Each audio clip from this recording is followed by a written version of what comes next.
My dear sisters, the one thing which is important. What is the one thing that we all want? We have all come here to want an experience of Jesus. Why? Because when we experience Jesus, then we will experience transformation. We will transcend ourselves. And this will reform us. And it will conform us to Jesus. Because that's what we are come here for.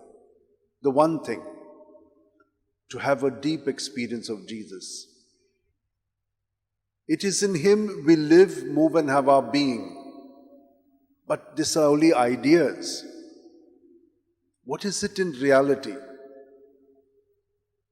It is a gift that God gives us to see things not just rationally, but through faith, spiritually, that all things subsists in Jesus and that He is in all things.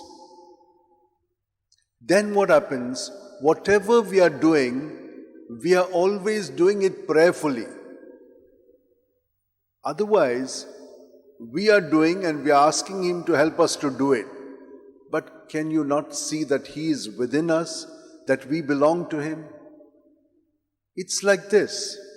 Our body, let any part have some problem, the whole body is attentive to that part. If you have a headache, look at your face. You can see it on your face. You can see it in your actions that you are very much in pain. Your head is paining, but the whole body is down. Some wound is there on your leg. By mistake you banged something, it is festering. Oh, you are simply attentive to that part. It is the same way. The whole body, yes, but who is controlling the whole body? It is the inner me. I have myself who is gifted with a body, and I have a mind, and I have the spirit. So it is me making use and is able to see myself. In that same way, Jesus is in all of us, and He is taking care of all of us. We are parts of His body. So whatever happens to any part happens to Him. And He feels it. That's the kind of intimacy that we have. But look at the development, how it has taken place in the readings today. Abraham was told that he would have, look at the stars, your generation or your family is going to be so large. But he is old already and his wife is old, and still what God has said to him has not actualized because she has not yet conceived. But he kept on believing in God. He doesn't understand it. He just has faith in God and says, okay, you have said it, you are going to see to it. And so today we see in the readings, 3 men are seen by Abraham while he is at the tent, means the place of prayer. So what does he do? Because he is in the place of prayer, he is also very open to those who come there as strangers. You know, in the desert, it's not so easy. So you welcome the person. So he welcomes them. He said, you must have something and go. And he hurries up and tells Sarah, prepare something for these people, bread. And he goes and gets the best little calf and prepares it, brings them all to them, gives them a good meal. And they ask him, where's Sarah? She's in the tent. She's inside. Next year when I come, she will have a child. Actually, if Sarah laughed, saying, I'm going to be bearing a child. So That is the story. And then next year it will happen. What is important is Abraham did this action in faith, trusting in God, doing good always to whoever needs goodness to be shown. So also for us, we need to be in Jesus, present to Him, allowing Him to do the good in us, whether it is in our thoughts, in our words, in our deeds. Otherwise, everything gets vitiated. I mean, that means it's not focused properly. And Mary and Martha. So what do you see there? Jesus comes to them. So Jesus is coming to us all the time. And what does He find us? Busy like Martha? Yes. But not like Mary, listening to Him. He comes to us, we must be present to Him, listen to Him, and He'll tell us what to do. The one thing which we need, to be present to Him, to listen to Him, to allow Him to do it in us. Then you will see it will be very fruitful. St. Ignatius, we're going to celebrate his feast soon on the 31st. But we will be having a couple of days of the novena with different themes.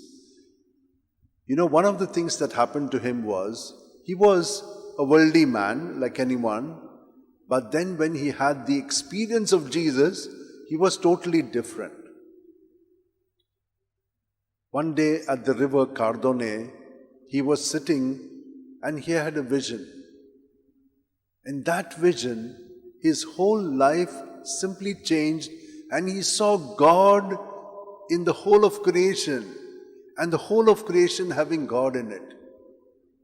He just saw it. It was given to him. From then on, this experience changed his life completely. But there was another experience he had when he was going to Rome in a different context. He had another experience of being placed with Jesus carrying the cross. What does that mean? Whenever we are in Jesus, we are also going to experience the life of Jesus today. And that's what the second reading is telling us. Paul is saying, I'm suffering for you and for the body of Jesus. Jesus is in all of us, and in our bodies, He is also suffering to set free the world from sin. And so we complete, in that sense, today, the redemptive work of Jesus. He saw this. And that is why, whatever He did, He always did it in union with Jesus. So whether He was working or He was praying, always in union with Jesus. And that is why He was called a contemplative even in action. That means He was at prayer at all times, even in a relationship, even while doing the work, even while working or walking, all the time in Him, through Him and with Him. And what did that do to him? He was a man of peace. He was a man able to discern what's God's plan for others. When they came to him and they got renewed and reoriented. That's what happened to them. My dear sisters and brothers, this gift is already for us as we listen to the Word of God. But there's only one thing that I have been saying to you all. 5 minutes before you go to bed, remain present to Jesus, surrendering your whole day's experience, your thoughts, your feelings, whatever has happened through the day, let it be out. Don't keep it in. When you keep it out, you will be free, and Jesus will make you mature through them all. When you wake up in the morning, the whole night Jesus works in us. Because sin brings disorder, but He brings order in us. By morning, we are a new creation. We are in Jesus fully. So remain united to Him, and what will be the effect? So whatever thoughts, whatever feelings that come to you within you, you'll be able to keep it immediately in Jesus, and it will be directed properly. It will bear good fruit, not bad things. Bad things may come to you, but you give it to Jesus, He will enlighten you and tell you how to respond to it, not to react, but to respond.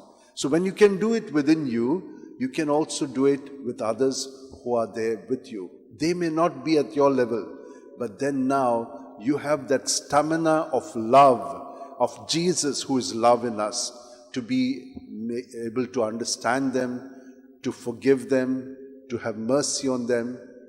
This is the way of Jesus in us.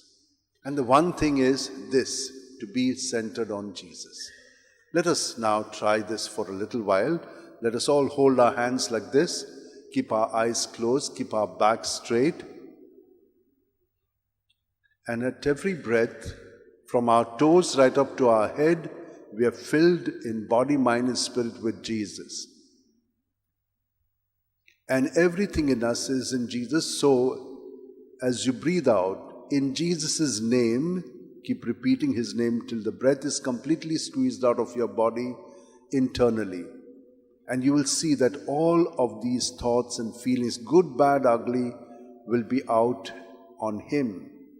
And He will cleanse them, bless them, and give you good things back multiplied. Bad things He'll take away. The next breath, His goodness is filled in your body. Just as you clean a dish with water and soap, you will also be cleaned up in Jesus' name at every breath. And you'll experience that peace. It's not what you do. The more you surrender to Jesus, the more He takes the central position in our lives, the greater will be His peace. He says, peace be with you. He is always in us, but let us be present to Him. Thank you, Lord, and bless each one of us with your love and with your grace.